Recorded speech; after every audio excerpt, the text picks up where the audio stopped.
Hello guys, welcome to Pronouncist, your pronunciation guide. Today we will learn how to pronounce the word shown on the screen, supine. Both US and UK have the same pronunciation of this word, supine.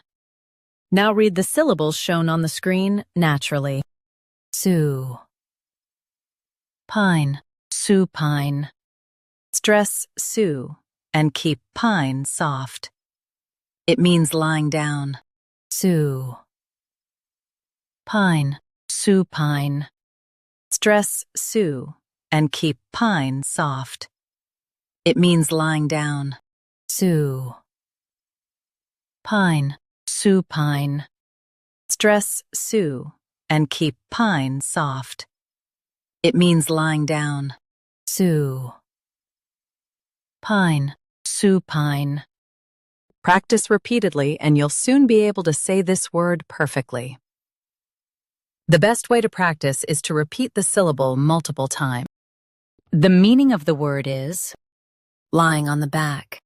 Try repeating this word several times to improve your pronunciation.